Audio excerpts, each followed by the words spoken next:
Action India TV news, आपकी आवाज हमारी पहल। निंबोरा ठरले हळद क्रांतीचे केंद्र। पीक पद्धतीतील बदलासाठी मार्गदर्शन सभा उत्साह संपन्न। हळद लागवडीचा इतर तालुक्यात प्रसार करणाऱ्या निंबोरा गावात शेतकऱ्यांना मोलाचे मार्गदर्शन। निंबोरा तालुका कळंब ज्ञान साधन शिक्षण संस्था यवतमाळ यांच्या वतीने निंबोरा येथे कळंब तालुक्यात सर्वप्रथम हळद लागवडीची सुरुवात निंबोरा गावातून झाली होती। येथे प्रगतिशील शेतकऱ्यांनी धाडसाने हळद लागवडीचे प्रयोग करून यश मिळवले आणि त्यातूनच हळद लागवडीचा प्रसार कळंब, राळेगाव व मारेगाव तालुक्यामध्ये झाला।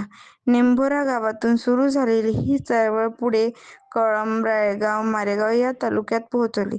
त्यामुळे निंबोरा हे गाव आज तालुक्यात हळद लागवडीच्या प्रसाराचे केंद्र म्हणून ओळखले जात आहे।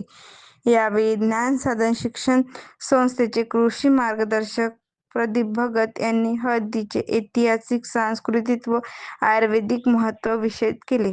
त्यांनी सांगितले की हळदीचा इतिहास सुमारे 4000 वर्षांपूर्वीचा असून प्राचीन काळापासून औषधी, धार्मिक आणि दैनंदिन जीवनातील हळदीला विशेष महत्त्व आहे।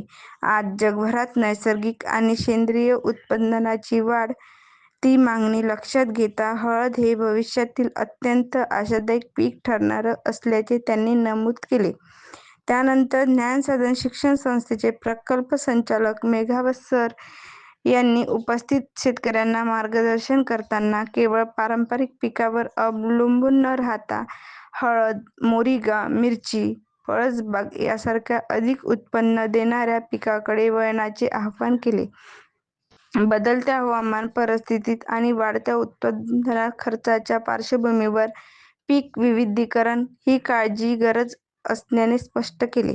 निंबोरा गावातील काही शेतकरी पाणी वापर संस्थेचे लाभार्थी असल्याने मेघावत सर यांनी पाणी वापर संस्थेचा कायदा, लाभधारकांचे हक्क व जबाबदाऱ्या तसेच उपलब्ध पाण्याचा कार्यक्षम वापर याविषयी थोडक्यात पण अत्यंत महत्त्वपूर्ण मार्गदर्शन केले।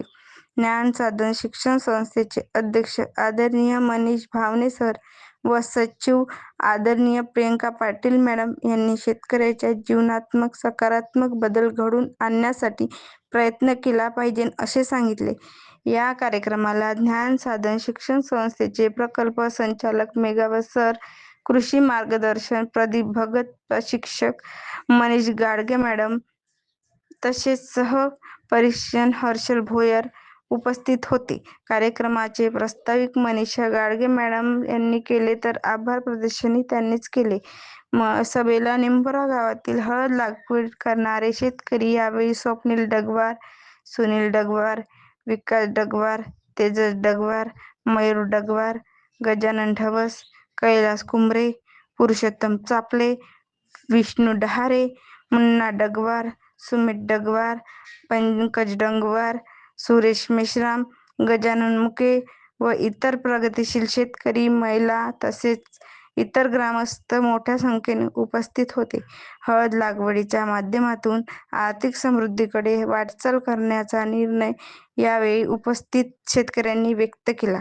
मुख्य संपादक विनोद मावरेसह शेतीला गोडा याच्या सुद्धा आपल्याला वळता येईल, म्हणजे विविध ज्या सगळे आहेत हे आपल्याला प्लॅनिंगच अशा पद्धतीने करायला लागेल। तर 3-4-5 एकर जर असेल, काही ठिकाणी आपल्याला फळबाग लागवड केलेली आहे, काही आपल्याला शेती लागवड केलेली आहे, काही ठिकाणी आपण सेरिकल्चर आहे, काही ठिकाणी फ्लोरिकल्चर आहे, काही ठिकाणी आपले जे पारंपरिक पीक आहेत, अशा पद्धतीने आपण सगळ्या पिकाचं जर आपण व्यवस्थित जर नियोजन केलं तर एक ना एक पीक आपल्याला काय देऊ शकतो, साथ देऊ शकतो। आणि त्यामध्ये हळद हे जर हमखास आहे हे तुम्हीच सिद्ध केलेलं आहे, हे आम्ही नाही सांगत, आम्ही तुमच्या गावाचं उदाहरण कुठं सांगतोय।